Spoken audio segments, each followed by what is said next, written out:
नमस्कार, बहुत स्वागत है आपका न्यूज 18 के डिजिटल प्लेटफॉर्म पर। मैं हूं प्रशांत कटारे और बात आज धर्म के दो ध्वजवाहकों की। बात वृंदावन में प्रेमानंद महाराज और पंडित धीरेन्द्र शास्त्री की मुलाकात की। दोनों प्रमुख धर्माचार्यों की इस व्यक्तिगत मुलाकात से धर्म और अध्यात्म जगत के लिए क्या संदेश निकलता है, वो भी बताएंगे आपको आज। दरअसल बागेश्वर धाम के पंडित धीरेन्द्र कृष्ण शास्त्री वृंदावन में संत प्रेमानंद महाराज से मिलने परिक्रमा मार्ग स्थित उनके आश्रम कैलीकुंज पहुंचे। धीरेन्द्र कृष्ण शास्त्री ने फिर प्रेमानंद महाराज से मुलाकात कर उनका आशीर्वाद लिया और उनका स्वास्थ्य का हालचाल भी जाना। शास्त्री ने अपनी सनातन एकता पदयात्रा को लेकर प्रेमानंद महाराज से चर्चा की। धीरेन्द्र कृष्ण शास्त्री अपनी पदयात्रा दिल्ली से वृंदावन तक निकालेंगे, जो कि 7 से 16 नवंबर तक पूरी होगी।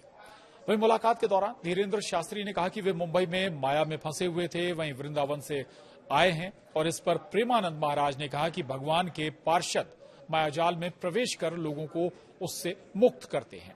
और उन्होंने ये भी कहा कि धीरेन्द्र शास्त्री भगवान के पार्षद हैं, जहां भी जाएं भगवान के नाम का गर्जन करें तो मायाजाल भाग जाता है। महाराज ने भगवान के नाम और गुणगान में अपार शक्तियां बताई। वहीं संत प्रेमानंद महाराज ने कहा कि बिना सनातन के किसी की भी सत्ता नहीं है। कहीं भी कोई भी हो, उसको सनातन से जुड़ना ही पड़ेगा।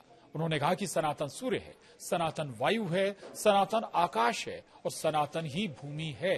क्योंकि वायु से जुड़ना, सूर्य के प्रकाश से जीना, आकाश के नीचे रहना और धरती में रहना, ये सनातन ही रहता है। ये सब सनातन ही है। ब्रह्म स्वरूप सनातन है। सनातन को किसी व्यक्ति ने स्थापित नहीं किया, ये स्वयंभू है। जैसे वेद स्वयंभू है तो वेद भी सनातन है। आपको बता दें कि पंडित धीरेन्द्र कृष्ण शास्त्री 7 से 16 नवंबर के बीच दिल्ली से वृंदावन तक 170 किलोमीटर की सनातन हिंदू एकता पद यात्रा निकालने जा रहे हैं। इस यात्रा की तैयारियों के लिए लगातार संपर्क अभियान चलाया जा रहा है। पंडित धीरेन्द्र शास्त्री ने संत मिलन के अवसर पर सभी संतों से आशीर्वाद और सहयोग भी मांगा।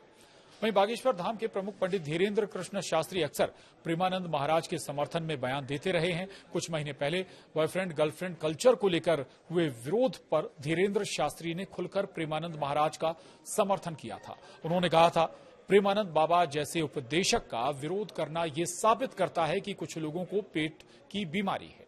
लोग प्रेमानंद महाराज का विरोध कर रहे हैं। तब हमें समझ में आया कि इस देश में सत्य बोलना कितना कठिन है। मुझे विश्वास हो गया है कि कुछ लोगों की मानसिक और वैचारिक पाचन शक्ति ही खराब है। आपको बता दें कि प्रेमानंद महाराज की खराब तबीयत की वजह से उनकी रात्रिकालीन पद यात्रा बंद कर दी गई है। इससे उनके दर्शन करने वाले निराश हैं। वहीं किडनी की बीमारी से ग्रसित प्रेमानंद महाराज की हफ्ते में 5 दिन डायलिसिस हो रही है। उनके फ्लैट में डायलिसिस यूनिट की व्यवस्था की गई है और यह भी माना जा रहा है कि इसी वजह से पंडित धीरेन्द्र कृष्ण शास्त्री भी पहुंचे थे उनका हालचाल जानने। बहरहाल, इधर जैसे ही ये खबर लगी कि पंडित धीरेन्द्र कृष्ण शास्त्री वृंदावन में हैं, उन्हें देखने के लिए बड़ी संख्या में उनके अनुयायियों की भीड़ जमा हो गई। इस दौरान धीरेन्द्र कृष्ण शास्त्री ने अपने सहज अंदाज में भीड़ में मौजूद सभी लोगों का अभिवादन स्वीकार किया। उन्होंने हाथ जोड़कर और मुस्कुराकर सभी भक्तों का आभार व्यक्त किया। दोनों प्रमुख धर्माचार्यों की इस व्यक्तिगत मुलाकात को धर्म और आध्यात्म से जोड़कर बहुत से अर्थ निकाले जा रहे हैं।